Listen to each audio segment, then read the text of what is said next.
I'm Dr. Ohenia Gold, and this is Science on the Street. Tomorrow, the world will set out on a cinematic journey filled with nostalgia for the good old days, economic prosperity, and adorable matching outfits. Even though the idea for this movie began many years ago, the actual filming only happened last year. Featuring an all-star cast, incredible costumes and sets, and a harrowing plot where we follow the titular character on a journey of self-discovery and scientific investigation of the real world, I am of course talking about Oppenheimer. Oppenheimer is a biopic set in the 1940s that showcases J. Robert Oppenheimer's contribution to the Manhattan Project, in which the first nuclear weapons were created. Now, I'm a paleontologist, so nuclear weapons are a bit out of my wheelhouse, though not unfamiliar to us studying the Cretaceous period. I'm looking at you, Chichaloob. But at the cost of us possibly ending up on some watch list out there, I'll do my best to break down the differences in the types of nuclear weapons and generally how they work. There are two main types of nuclear weapons, fission and fusion. They sound very similar and both work on the fact that everything is made of atoms. You, me, this desk, the rocks that decorate my office are all made of atoms.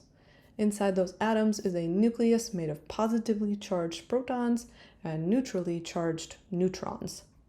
The connections between protons and neutrons are extremely strong, and breaking those connections releases a lot of energy. Nuclear weapons capitalize on this. A free neutron is blasted into a mass of radioactive material like enriched uranium or plutonium. It shoves its way into the nucleus, causing it to be unstable and burst apart, sending more neutrons, scattering and initiating a chain reaction similar to dominoes toppling over. This type of cascade is how a fission bomb works. A fusion bomb takes it one step further. Fusion bombs use a starting fission reaction to raise the temperature inside the bomb to levels hotter than the sun.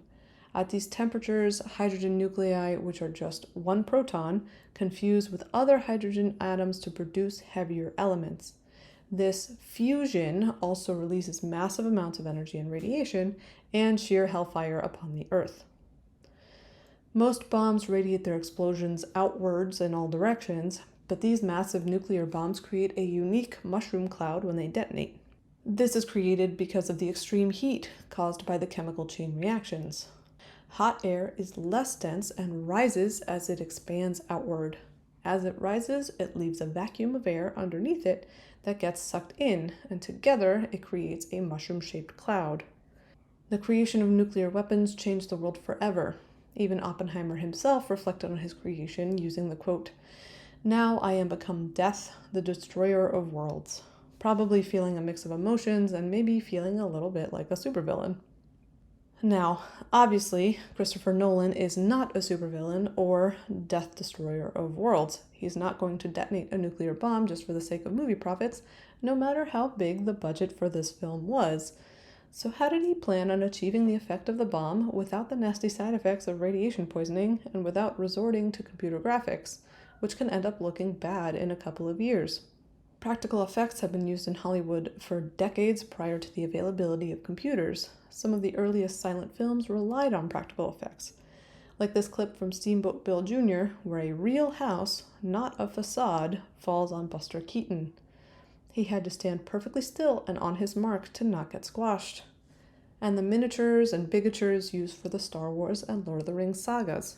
Nolan is a master of practical effects. It was under his direction that the truck was flipped for the car chase in The Dark Knight. His forward thinking recommissioned the centrifugal hallway for Inception, and it was his vision that led to planting 500 acres of corn to accommodate the chase scene in Interstellar. So how much of the $100 million budget was spent on purchasing explosives for the recreation of the Trinity test? No one seems to know. We can be sure of two things, though. One, Nolan spared no expense. Spared no expense. And two, between the oranges and browns of Oppenheimer's bomb and the rose-tinted world of Barbie, this summer's gonna be lit.